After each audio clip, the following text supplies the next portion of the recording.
नमस्कार, आप देख रहे हैं एसपीएन 9 न्यूज़ और मैं हूं आपके साथ मनीष कुमार सैनी। बिहार में विधानसभा चुनाव नज़दीक हैं और ऐसे में 2025 में होने वाले विधानसभा चुनाव के लिए तमाम राजनीतिक पार्टियां ये मांग करती हुई नजर आ रही हैं कि बिहार का विधानसभा चुनाव जल्द से जल्द हो सके, यानी कि इसी साल हो सके। क्योंकि देखा जा रहा है जिस तरह से एनडीए गठबंधन के अंदर जो सियासी सुर उठते हुए नजर आ रहे हैं, उससे कहीं ना कहीं एनडीए का भविष्य बिहार में खतरे में नजर आ रहा है। क्योंकि देखा जा रहा है जिस तरह से जीतन राम मांझी 25 सीटों की मांग कर देते हैं, तो वहीं चिराग पासवान खुद को सीएम पद के दावेदार के तौर पर पेश करते हुए नजर आते हैं। वहीं सम्राट चौधरी की बात करें तो सम्राट चौधरी भी सीएम बनने के सपने देखते हुए नजर आते हैं। नीतीश कुमार का खेल लगभग बिगड़ता हुआ दिख रहा है। और साथ ही अगर बात कर ली जाए पशुपति पारस की, तो पशुपति पारस ने पहले ही 243 सीटों पर अपनी पार्टी के उम्मीदवार उतारने का ऐलान कर दिया है। और साफ तौर पर देखा जाए तो पशुपति पारस अब बगावत करते हुए नजर आ रहे हैं एनडीए गठबंधन से। तो अब बड़ा सवाल ये उठता है, क्या पशुपति पारस एनडीए गठबंधन से बगावत करने के बाद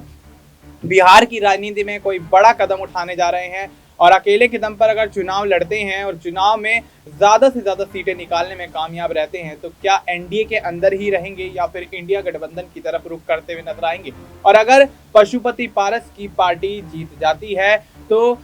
चिराग पासवान का क्या कुछ रुख रहने वाला है। क्योंकि देखा जाए तो चिराग पासवान और पशुपति पारस वैसे तो चाचा भतीजे हैं, लेकिन देखा जाए तो सियासी अगर मायने इसके निकाले जाएं तो कहीं ना कहीं चिराग पासवान और पशुपति पारस के बीच सियासत को लेकर या राजनीति को लेकर अनबन चलती रहती है। और ऐसे में देखना दिलचस्प होगा कि पशुपति पारस अगर बिहार विधानसभा चुनाव में ज्यादा से ज्यादा सीटें जीत लेते हैं और इंडिया गठबंधन का रुख कर लेते हैं, तो बेशक यहाँ पर एनडीए गठबंधन का खेल बिगड़ता हुआ देखा जा सकता है। और अगर चिराग पासवान और सम्राट चौधरी जिस तरह से दावे पेश करते हुए नजर आ रहे हैं, सीएम पद के तौर पर खुद को यहाँ पर आगे करते हुए नजर आ रहे हैं, तो अब देखना दिलचस्प होगा कि एनडीए गठबंधन के माध्यम से बिहार में 2025 के विधानसभा चुनाव में जो सरकार बनेगी उसमें सीएम का चेहरा आखिर कौन होगा। क्या भारतीय जनता पार्टी एनडीए गठबंधन के माध्यम से नीतीश कुमार पर ही दाव चलना पसंद करेगी, या फिर सम्राट चौधरी जिस तरह से लंबे अरसे से नीतीश कुमार के साथ सियासी यहाँ पर हमले करते हुए नजर आते हैं, नीतीश कुमार को यहाँ पर काफी कुछ यहाँ पर कहते हुए नजर आते हैं और ऐसे में उनको सीएम पद से हटाने की भी बात कहते हुए नजर आते हैं, तो क्या सम्राट चौधरी इन